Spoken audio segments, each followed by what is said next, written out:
Okay, and here's where the video started. We were going past the window here, and my son-in-law was taking some video as we make our way to runway 32. Now, the problem is I had my granddaughter on board, my infant granddaughter.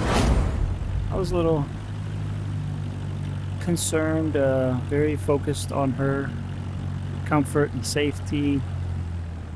My daughter had her in the back, and it was, but I was so focused on the baby being there that I got a little confused with the ground instruction.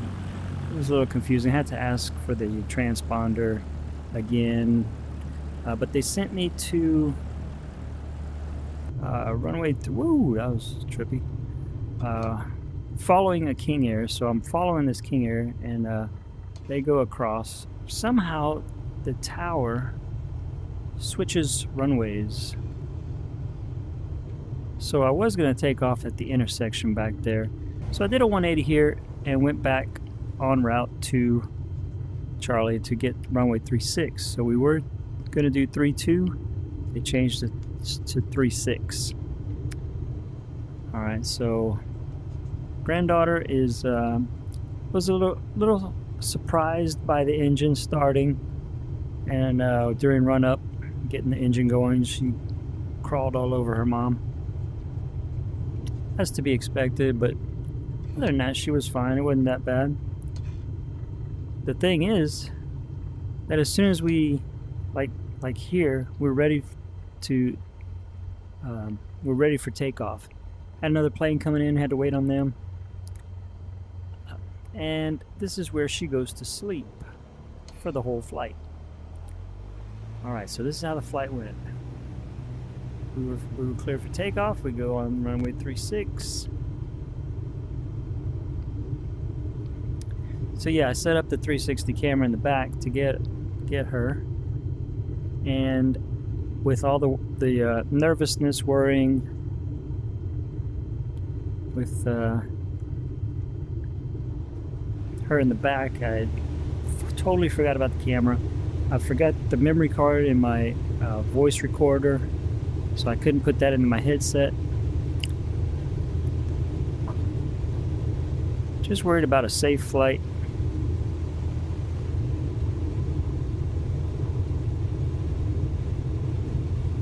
So we asked ground if Keesler Tower was open. We were going to do a low pass over there. We got clearance, so I got transferred over to Keesler Tower. Now, after this takeoff, we were doing an east departure, which kind of threw me because I'm so used to taking off toward the beach to the south that I thought I had to turn left.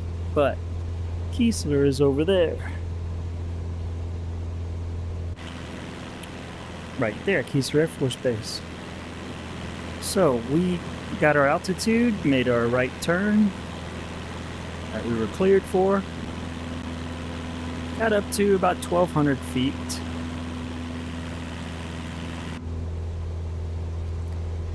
And then we got sent over to Tower. So I asked Tower, can we do a low approach? They cleared me for the transition. I said, that's great, but I want to do a low approach. So they cleared me for that. So then I asked for runway 4. So I head over to the beach here, getting set up for that approach. And here's how that went. Fast forward. That's where my daughter and granddaughter were. We pointed out the Coliseum, the event center for Biloxi right there in front of us. Off our nose, flew over that. I'm at 1,000 now, going over the beach.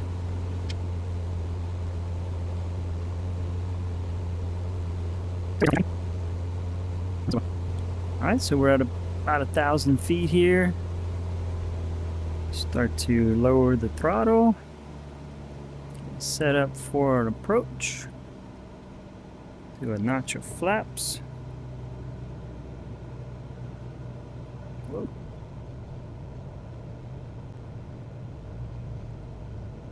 They cleared us for the low pass way over there before the Coliseum, so we just flew in with no communication, which is fine.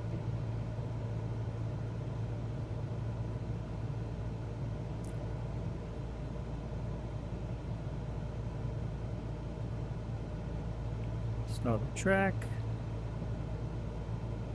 where I go at lunch.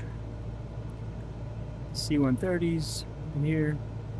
Saw the golf course, the marina where my daughter works. Somewhere over there on base. This is where I gave us some more juice and we fly by. It's a military base, so we can't touch down. And the tower lights flash green and 2 white for military. Raise that flap.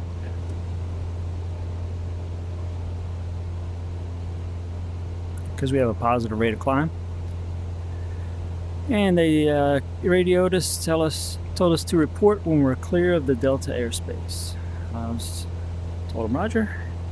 And now we were looking for a certain location that we frequently visit.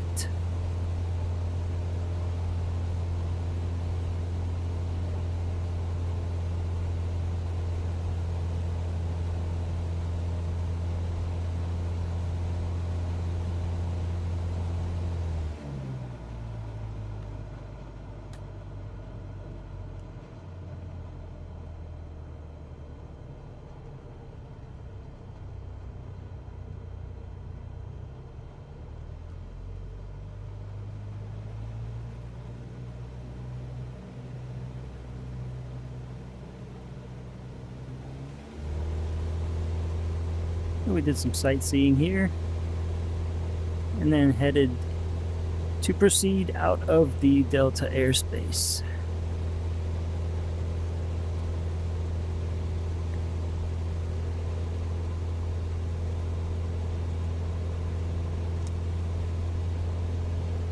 Which is that segmented ring here, segmented green ring here on the Garmin GNS 530.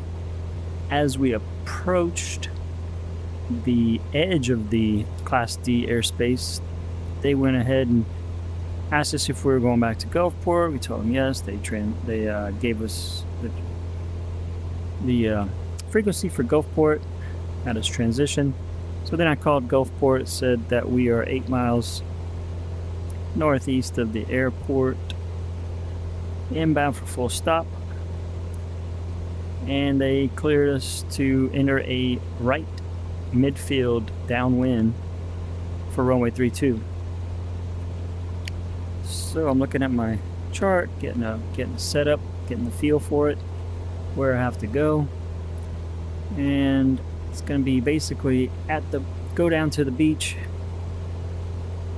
and take a right on base and then right for final. So here, clouds were right above us. We were well below 500 feet below the clouds the whole time. But it made for some good sightseeing. Always good to have some clouds in the sky. Clear day. Kind of boring. We had a little bit of turbulence. Not much. Just how I like it. A few clouds, a little bit of turbulence. Very nice. Alright, so we're nearing midfield downwind entry to 3-2. And then at this point, he says, just go ahead and make a right base for 3-2. Enter a right base for 3-2. We had some traffic. I acknowledged, said we're looking for traffic. Then I head to the beach here to make that kind of a longer base. And I had traffic in sight, making his way to final on 3-2. So we basically just followed him in.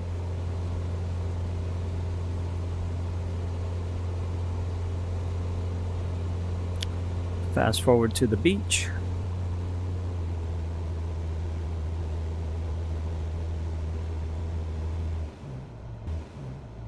Here we are on base for 3-2, so I pull some power back, get a flap down.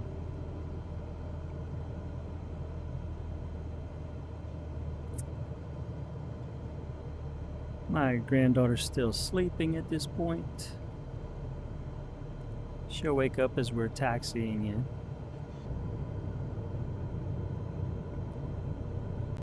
So I put full flaps in on final.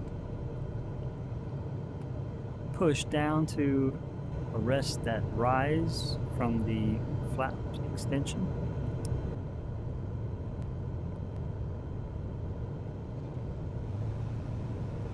And make a decent landing.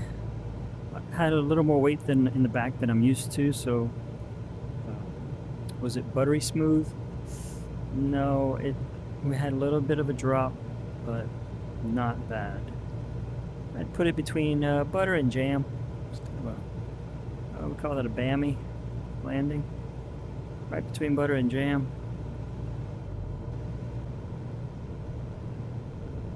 Me too.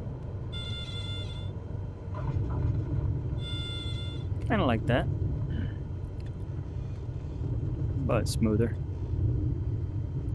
And I should have added some power. Would have smoothed out that landing even more, and it would have got me to, come on, taxiway Foxtrot sooner, because it's way down here.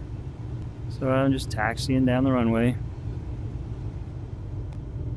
and then they give me the clearance to head over to parking and stay with them.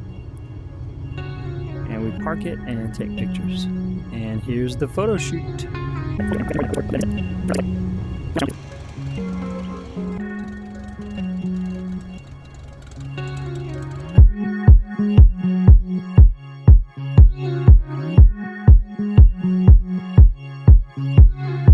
I forgot to turn off the propeller again.